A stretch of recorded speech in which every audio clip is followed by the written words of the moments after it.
আওয়ামী লীগ নিষিদ্ধের প্রশ্নে এটা মনে হচ্ছে আমার কাছে এটা এই জাতির সাথে তামাশা ছাড়া আর কিছুই নয়। আমাদের এই শহীদ আহত ভাই বোনদের সাথে তামাশা করা হচ্ছে। যে আওয়ামী লীগকে এই দেশের ছাত্র জনতা ঐক্যবদ্ধভাবে ৫ই আগস্ট তাড়িয়ে দিয়েছে, তাদের নিষিদ্ধের জন্য আবার কেন রাজপথে নামতে হবে?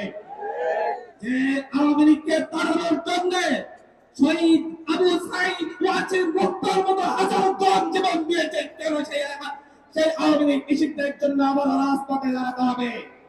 আওয়ামী লীগের ইতিহাস কি আমাদের অজানা?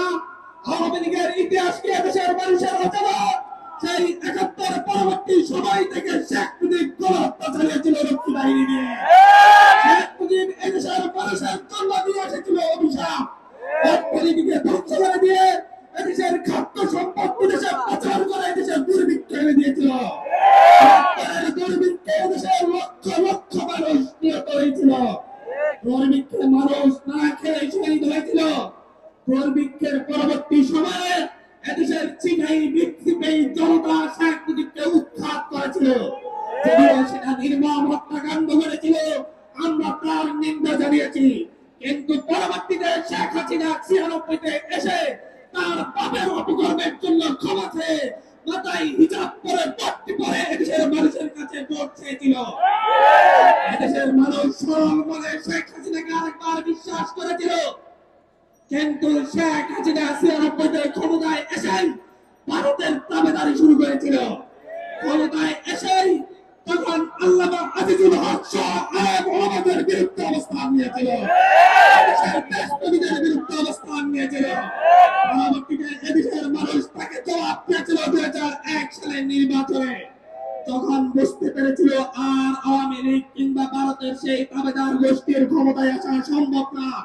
তখন ৭-৮ সেশনের ফখরুদ্দিন মঈনুদ্দিনের সহযোগিতা নিয়ে ভারতের ইন্দোরে একটি কারচুপির নির্বাচনের মধ্য দিয়ে সে আরেকবার ক্ষমতায় আসে।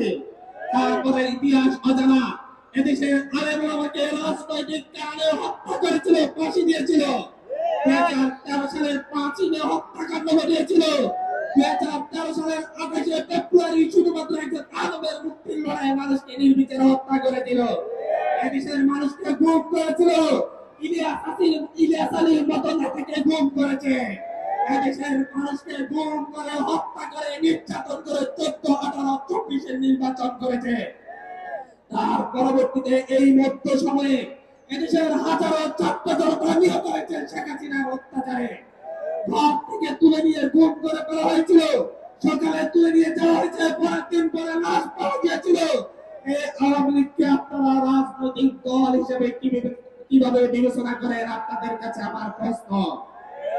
একটি রাজনৈতিক দল হওয়ার মতো আওয়ামী লীগের কোন বৈশিষ্ট্য কি আছে? একটি রাজনৈতিক দল হওয়ার মতো কোন বৈশিষ্ট্য আওয়ামী লীগের আছে? তাহলে সেই সন্ত্রাসী সংগঠনকে অবশ্যই নিষিদ্ধ করতে হবে। সেই সন্ত্রাসী সংগঠনকে অবশ্যই নিষিদ্ধ করতে হবে।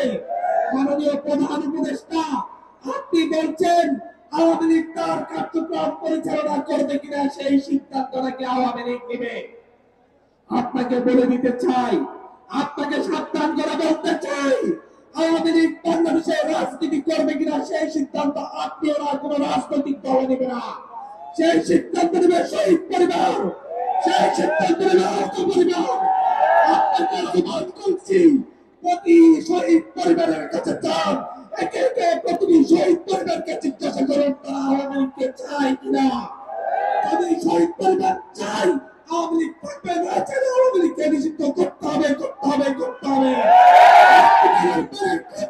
আপনাদের কাছে যান, তাদেরকে জিজ্ঞাসা করেন আওয়ামী লীগ নিষিদ্ধ হবে কিনা। তারা উত্তর দিবে আওয়ামী লীগকে নিষিদ্ধ করতে হবে, করতে হবে, করতেই হবে। আওয়ামী লীগ নিষিদ্ধের ক্ষেত্রে কোনো আপোষ নয়। আওয়ামী লীগ নিষিদ্ধের ক্ষেত্রে কোনো আপোষ নয়। আমরা আজকে এনসিপির পক্ষ থেকে এই সমাবেশের মধ্য দিয়ে আমরা আমাদের অবস্থান স্পষ্ট করেছি। আমরা অবস্থান প্রকাশ করে বলছি আওয়ামী লীগকে নিষিদ্ধ করতে হবে। এখন তারা আওয়ামী লীগের হাতে নির্যাতিত হওয়া, দীর্ঘদিন নির্যাতিত হওয়া বিএনপি, এখন তারা আওয়ামী লীগের হাতে দীর্ঘদিন ধরে নির্যাতিত হওয়া জামাতের, এখন তারা আওয়ামী লীগের হাতে নির্যাতিত হওয়া বিরোধী প্রতিটি রাজনৈতিক দলের, তাদের প্রত্যেককে তাদের অবস্থান জিনিসটা চাই নাকি চাই না? ঐক্যবদ্ধ প্রচেষ্টায় এই সরকারকে আওয়ামী লীগকে নিষিদ্ধ করতে হবে।